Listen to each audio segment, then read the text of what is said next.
Hi guys! I'm going to do kind of an early favourites video. I'm going to do products I'm loving right now.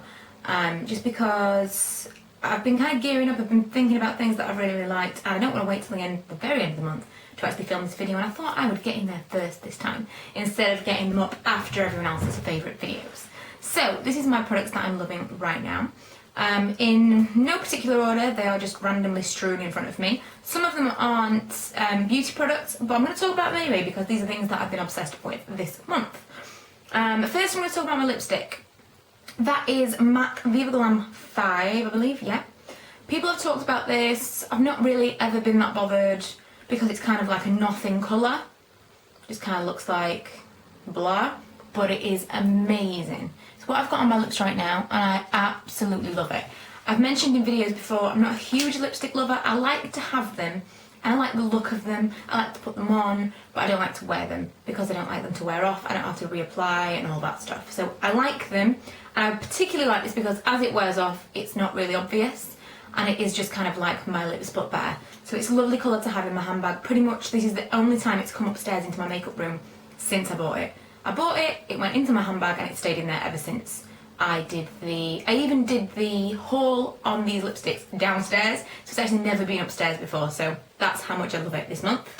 Next is this nail polish, which quite a few people asked me about in a couple of videos that I made last week before maybe. It is Peach Sherbet from Model Zone. And I think I'm going to paint my nails in this again tonight, just taking my nail polish off. This lasted so well. I've actually still got it on my toes. I'm tempted to show you my toes, but I'm not gonna. They're not chipped at all, and that's probably for the help of the next thing that I'm going to talk about as well. But I've had them on my toes for like 2 weeks, and normally my toes chip quicker than my fingers, so that's amazing. And it lasted really, really well. And even when it does chip, because it's such a pale colour and kind of like skin tony, it's not that noticeable, so it's not that bad, but it's an absolutely beautiful colour. If you look at my favourite lip glosses video, I've got it on there. I can't think of any other one specifically, but I know lots of people mentioned it on that video and asked questions about it, so that is amazing. It's kind of like a pale peach. It's like a warmer nude. It's just prettier kind of nude. Next is the Sally Hansen Mega Shine. I know this has kind of had mixed reviews. Some people really don't like it. It's an extended wear top coat. Once I discovered that Sèche is a little bit dangerous, supposed to cause like birth defects and stuff. Luckily, I actually discovered that it was supposed to be a little bit bad for you before I got pregnant. I don't know how true it is, but I think if someone tells you that something causes birth defects and you're trying for a baby, maybe you should stop using it. So I did, and I discovered this. Don't ask me about the Sèche by the way, because I ain't got a clue. It was something that I saw and then I looked into, and there's things on the internet about it, so, you know, better safe than sorry, although Sèche is amazing. This, I never ever put it on wet nails. It does say apply to dry or wet nails, but I would never put it on wet nails. It is a little bit strange. I put a really thick coat on and I leave them to dry. I do not touch them. I make sure that my nails are completely flat because you're putting such a thick coat on that if you leave them kind of at an angle, then it can tend to drip and then it would dry. It would be a strange shape. It's kind of like putting a layer of gel or a layer of something over your nails so that your nail polish doesn't chip. I always run a little bit over the edges of my nails and then do the top so that the edges are kind of sealed. But this is amazing. This is absolutely amazing, and I'll have to buy some more soon.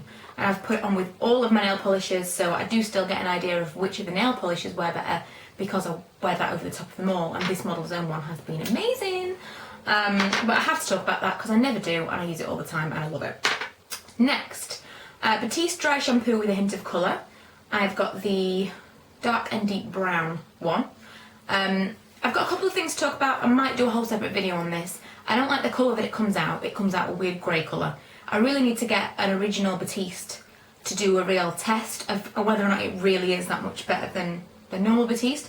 I always found with Battiste that, or any kind of dry shampoo, it was better if I put it on the night before. So I blast my hair with it and then the next morning it looks fine. But I've been using this a lot recently and I find that my hair is really, when it's washed, it's soft and it's nice, but now it's kind of short, it's a little bit lank, and unless I actually blow dry it, it's a little bit rubbish. So I actually probably don't wash my hair for 5 days now because I don't want to wash my hair too much because it is damaged and I don't want to wash all of the oils out of my hair and strip it down because the ends are really, really dry. So I don't wash it too often, and this is amazing because after 2 days of not washing my hair, I'll blast this with it and it becomes so much easier to use. Like a hairstyle kind of creates itself. My fringe, I never ever ever have my fringe down when my hair is clean. When I have the Battiste in my hair, my fringe just kind of like falls. Absolutely incredible. On the same footing, when I first wash my hair, I spritz 3 days straight all over it.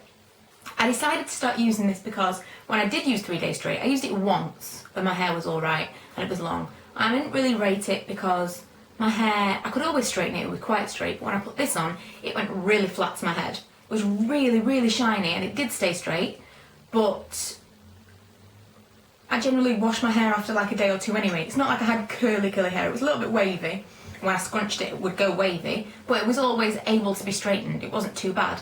Whereas now, I put it on because it does kind of seal my split ends and it smooths stuff down. I don't get the crazy shine like I did before because my hair's not in such great condition anymore. However, it does make it look like it's in much better condition, and because I am not washing it for so many more days now, 5 days in, I can brush my hair, chuck a load of Battiste on, rub it all in, and then it just like is fine. I had my hair up yesterday and it was all gripped in a bun. I actually filmed 2 or 3 videos yesterday. My palettes giveaway video, favourite drugstore lipsticks and summer must-haves. And if you can see my hair in that, my hair was all kind of up, was all gripped and everything. I haven't straightened it at all.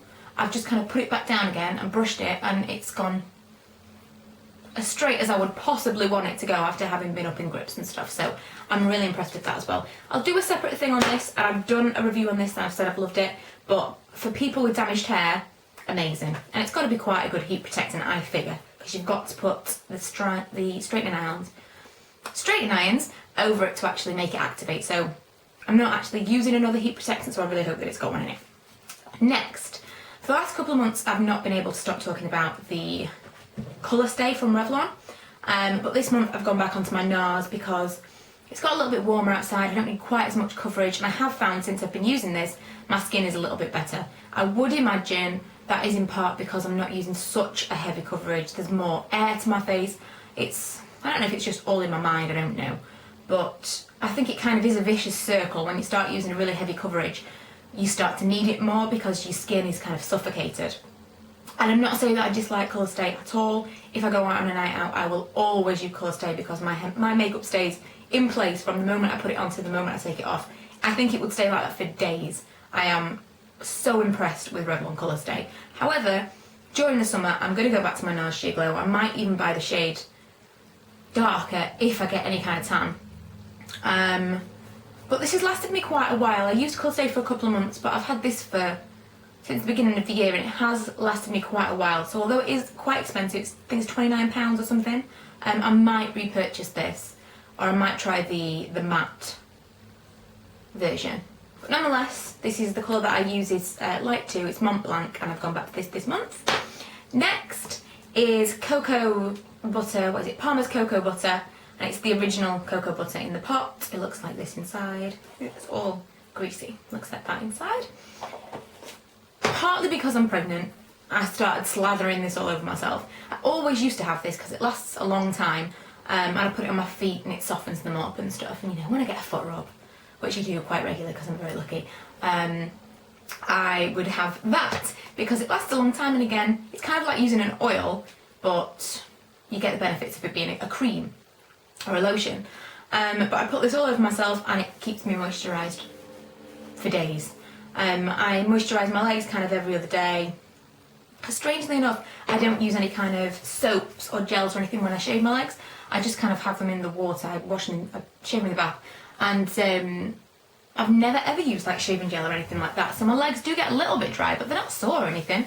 So I'd be interested if other people do that, because whenever I mention it to people, they think I'm totally crazy that I don't use a shaving gel, but whatever. So they do get a little bit dry, and especially when you're pregnant, you can get quite dry skin, so I've been using this a lot, and I love it. It smells amazing. Next, face masks. This particular face mask I'm quite enamoured of at the moment. Skin Clearing Blemish Mud. I would just mention that it can cause some blemishes sometimes, because when you use a face mask, it kind of draws out impurities, and so they have to come to the surface so that it can go away. So you have to kind of get rid of them. So don't use a face mask, don't use anything like this like the day before a big event or anything like that. If you're trying to clear your skin, you need to think like weeks in advance. So I do this maybe once a week when I'm kind of like relaxing or treating myself, maybe having a foot rub. And I really, really like that one. I like all the ones from this range. There's no way I'm saying it, but it's that brand. I'm not even gonna attempt. But they do loads and loads and loads of different ones, and I like this one particularly. There's 2 Clinique moisturisers that I've been liking this month. One of them is a real shock to me, and I think I'm going to do a whole separate video on this one as well, and it's the Anti-Blemish Solutions Clearing Moisturiser. I have mentioned this in videos and said I hated it, and I just think I hadn't really given it a good try. I'm never ever going to get rid of my Clean and Clear moisturiser. That is the absolute most amazing thing ever. However, it's not very moisturising. It's good for skin when you've got like blemishes and like really bad breakouts, because it does actually shrink the breakouts. But this is pretty amazing. I think my skin could get used to this. I don't know whether or not this is actually great for blemishes yet, which is why I didn't like it before. But it's really moisturising, and I'm hoping that it's not making them any worse. The second moisturiser is this. I've got a little trial size of Clinique Moisture Surge Extended Thirst Relief. I've been kind of alternating this. I maybe use this for 2 nights and then this for a night, or this in the morning if I'm not wearing makeup that day, which would never be a work day. If I was staying at home, I might just like slather this on my face, and I've really found that my skin is really, really soft. So I quite like this. I'm considering buying these again because I'm nearly out of this one now. I can't remember how much that one was, but if I repurchase it, I will let you know. Next is Gucci perfume. It's Gucci 2. I don't ever talk about perfumes ever, really, but I've been using this quite a lot recently. I don't really use perfumes that much. It's more that I forget to use them, and I haven't had any that I really like recently. I've had this for ages and I didn't really use it. I started using it and I quite like it, so it's got into my favourite video because I've used it more than any other perfume recently. So Gucci 2. I really, really like Givenchy Play Intense, but it's like £80 for a decent sized bottle of it, and I just don't want to spend £80 on a bottle of perfume. I'd quite like some Euphoria by Calvin Klein, but I might treat myself to some of that soon. Lastly, this is a little bit of an oddball favourite, and I'm very aware that I've not stopped talking for however many minutes I've been making this video. It's just been one long stream of consciousness, so I'm sorry about that, but you know, what else are videos for? The last thing on my favourites, and I really hope you stuck out this video, because these are amazing and I want to recommend them to you all. I was considering making a video on my pregnancy channel just saying, oh, what a craving to have, but these are incredible. They are the most amazing sweets I have ever had. I've not ever had such a huge sweet tooth. I don't like sit there and eat sweets and eat sweets and eat sweets, or like really crave chocolate or anything like that. But I really wanted some sour sweets recently, and I couldn't get them that were sour enough. And Lee bought me these from Asda, apparently like 30p a pack or something. And hence why I've got so many now, because I like can't get enough of them. They are Chewix Extreme, Extremely Sour Apple. What I can equate them to, for you guys in the UK, I don't know if you got these in the US as well, I think maybe you did, is the old Hubba Bubba that you used to get. I don't know if you can still buy it, I don't know. But it was green, and I used to think it was lime, but obviously it was apple. And it tastes like nearly exactly the same as that, but a little bit more sour, and it's a sweet. It's like mouth-watering. I can eat packets and packets and packets of this at a time. That's really unusual for me. So I don't know if it's a pregnancy craving or what, but these are the most delicious sweets that there have ever been. Ever. They're not too sour at all. They're just, oh, delicious. So these are a huge favourite. I would quite possibly trade everything else that I've just talked about for a lifetime supply of these. Like if I had to choose between everything else and these, I would choose these because they are so amazing. I would just have to deal with whatever else I had. So yeah, I'm going to go now, possibly eat a packet of sweets before Lee gets home with my dinner. But thanks for watching, and if you haven't already, please subscribe. Please let me know your favourites for this month, or your favourites of the moment, and if you do a favourites video, then leave me a comment and a video response or whatever. Thanks for watching, bye!